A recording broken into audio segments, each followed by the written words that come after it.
بسم اللہ الرحمن الرحیم نحمده ونصلی علی رسولہ الکریم اما بعد۔ آج ایک بار پھر پوری قوم سے مخاطب ہو رہا ہوں۔ آپ حضرات جانتے ہیں کہ جمعیت علماء اسلام کی مرکزی مجلس عاملہ نے 8 فروری 2024 کے الیکشن کے نتائج کو مسترد کر دیا تھا۔ 2018 کے الیکشن میں جو عوام کی حق رائے دہی پہ ڈاکہ ڈالا گیا تھا، 2024 میں ایک بار پھر عوام کی حق رائے دہی پر شبخون مارا گیا ہے۔ ہم نے فیصلہ کیا تھا کہ ہم اس الیکشن کے نتائج کو تسلیم نہیں کریں گے اور ان کے نتائج کو مسترد کرتے ہیں۔ یہ عوام کی نمائندہ کم اور اسٹیبلشمنٹ کی نمائندہ زیادہ ہے۔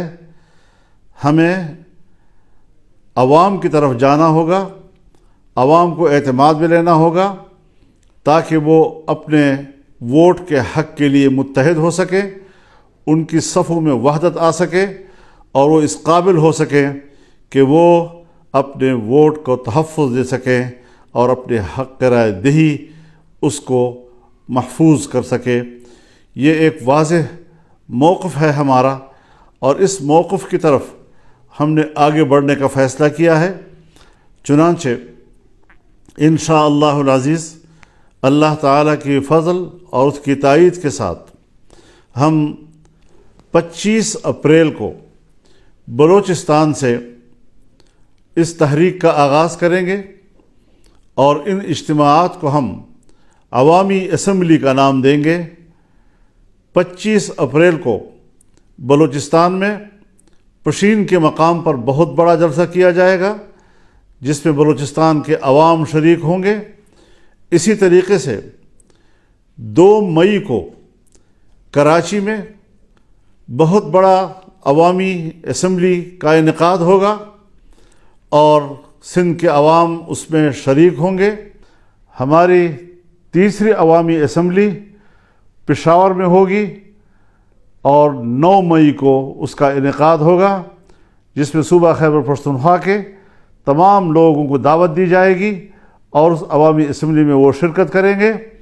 اس کے بعد ہم لاہور کے لیے تاریخ کا تعین کریں گے جہاں پر پورے ملک کو اس میں شمولیت کی اور شرکت کی دعوت دی جائے گی اور ایک بہت بڑا ایک عوامی سیلاب وہ اپنی اسمبلی کا انعقاد کرے گا۔ ہم اس حوالے سے دوسری سیاسی جماعتوں سے بھی رابطہ کر رہے ہیں تاکہ عوام کی ایک متفقہ اور متحدہ صف وہ اس کو زندہ کیا جا سکے، اس کو منظم کیا جا سکے۔ تو اس حوالے سے ہم اس شیڈول کا اعلان کر رہے ہیں اور انشاءاللہ ہمارے کارکن، ہماری تنظیمیں، ہر صوبے کی اور ماتحت تنظیمیں ان کو کامیاب بنانے کے لیے فوراً حرکت میں آئیں گی۔ کیا مسئلہ ہے آخر کہ جہاں الیکشن کمیشن بے بس رہا ہے اور اس کو ایک نتیجہ بھی مرتب کرنے کی اجازت نہیں ہے اور اداروں کی طرف سے جو نتائج بھیجے جاتے ہیں، آج الیکشن کمیشن میں کوئی دم خم ہی نہیں رہ گیا ہے۔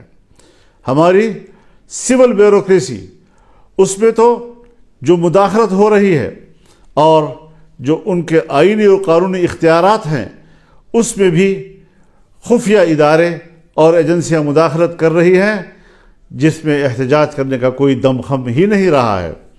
پہلی مرتبہ آج ہائی کورٹ کے ججز نے یہ آواز بلند کی ہے کہ ہمارے معاملات میں بھی مداخلت کی جا رہی ہے، ہمیں دھونس اور دھمکیوں سے ڈرایا جا رہا ہے اور اس پریشر میں ہم لوگوں کو انصاف نہیں دے سکتے۔ اس حوالے سے اگر ماضی کے دریچوں میں جھانکا ہے تو وہ پاکستان کے اس وقت کے وزیر دفاع جناب خواجہ آصف صاحب ہیں جو برملا ان واقعات کا ذکر کر رہے ہیں کہ کس طرح مقتدرہ نے انتخابات کے معاملے میں مداخلت کی، اس کے نتائج کو تبدیل کیا، اور کس طریقے سے اس کو الیکشن کے نظام کو اور اس کے نتائج کو منظم کیا اپنے مرضی کے ساتھ، عوام کی مرضی کے خلاف۔ ظاہر ہے اس سارے صورتحال سے جمعیت علماء اسلام کے موقف کو تائید بھی مل رہی ہے اور تقویت بھی مل رہی ہے۔ ہمارا موقف صحیح ہے، ہم نے صحیح آواز بلند کی ہے، اور انشاءاللہ اس کو ہم آگے بڑھائیں گے۔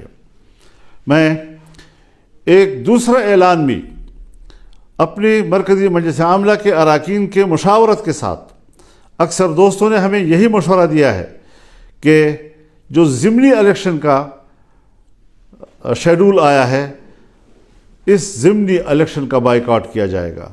جمعیت علماء اسلام کا کوئی رکن ضمنی الیکشن میں حصہ نہیں لے گا، اور اس حوالے سے یہ بات واضح رہے کہ ہم ضمنی الیکشن چونکہ اسی الیکشن کا تسلسل ہے اور ہمیں پچھلے نتائج پر اعتماد نہیں، ہم کس طرح سے ضمنی حلقوں میں کوئی انصاف کی توقع رکھ سکتے ہیں؟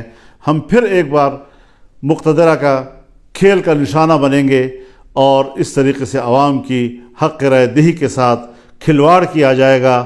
یہ بات کسی قدر ہمیں قابل قبول نہیں۔ انشاءاللہ العزیز رمضان المبارک کے بعد تحریک چلے گی، فیصلے اب ایوان میں نہیں میدان میں ہوں گے۔ اب مقتدرہ کی اسمبلی نہیں چلے گی، عوامی اسمبلی چلے گی، اور اس حوالے سے بھرپور عوامی جدوجہد کا آغاز کیا جائے گا۔ ہم اللہ سے مدد کی درخواست کرتے ہیں، دعا کرتے ہیں کہ اللہ تعالی ہمیں اس مقصد میں کامیابیاں عطا کریں، اور پاکستان کو ایک پرامن اور ایک اسلامی فلاحی ریاست کی صورت میں ہمیں دکھائے۔ میں اس بات کی وضاحت کر دینا چاہتا ہوں کہ ہماری جدوجہد وہ پرامن ہوگی، آئین اور قانون کے دائرے میں ہوگی، اور کسی قسم کا تشدد کا عنصر ہماری تحریک میں نہیں ہوگا۔ عوام کو حق پہنچتا ہے کہ وہ ملک میں احتجاج کریں اور اپنی رائے سے دنیا کو آگاہ کریں۔ آج عالمی دنیا بھی ہمارے الیکشن پر سوالات اٹھا رہی ہے، ہمارے انتخابات پر وہ اعتماد کا اظہار نہیں کر رہے، کوئی ہچکچا رہے ہیں، کوئی کسی قدر اظہار رائے کر رہے ہیں کہ پاکستان کے اس الیکشن کے نتائج پر اعتماد نہیں کیا جا سکتا۔ اس حوالے سے ہمارا موقف بالکل حقیقت پر مبنی، خود اعتمادی سے بھرپور، اور انشاءاللہ کامیابی کی منزل سے ہمکنار ہونے کے لیے آگے بڑھے گا۔ اللہ تعالی ہمارا حامی و ناصر ہو۔ وآخر دعوانا ان الحمد للہ رب العالمین۔